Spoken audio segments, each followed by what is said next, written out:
ரெடியா? ரெடி. இந்த சேலஞ்ச்ல வின் பண்ண இந்த 500 உனக்குதான். பிளஸ் இந்த காயின்ஸ் உனக்குதான். ஓகே. சேலஞ்ச் என்ன? இந்த காயின்ஸ் வச்சு நீ ட்ரையாங்கிள் ஃபார்ம் பண்ணனும். 3 மூவ்ஸ்ல தான் ஈச் மூவ்ல 2 காயின்ஸ் மூவ் பண்ணனும். புரிஞ்சதா? 2 காயின்ஸ் மூவ் பண்ணிக்கலாம். ஆமா. ஓகே. ட்ரையாங்கிள்ல எந்த கேப்பும் வர கூடாது. ஓகே. 1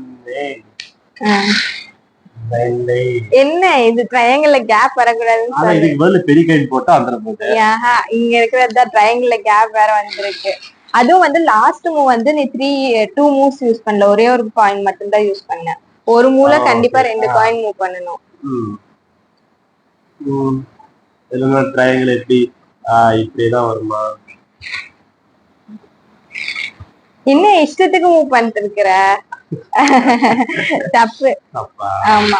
நீங்க சொல்லுங்க ஃப்ரெண்ட்ஸ், இந்த சேலஞ்ச் உங்களுக்கு எப்படி இருந்ததுன்னு சொல்லிட்டு. இந்த சேலஞ்ச் நீங்க சின்ன வயசுல விளையாடி இருந்தா ஒரு கமெண்ட் போடுங்க गाइस. ஓகே. இல்ல சோ இது ரெண்டு எடுத்து நான் இப்படி கேக்குறேன். இது லாஸ்ட் இதோட கன்வியூஷன் தான் பண்றேன். ஓகே. இப்படி பண்ணா ஓகே. இத தூக்கி கரெக்ட்டா? யா. இந்தாங்க. 500. இந்தாங்க இந்த கையில. Thank you.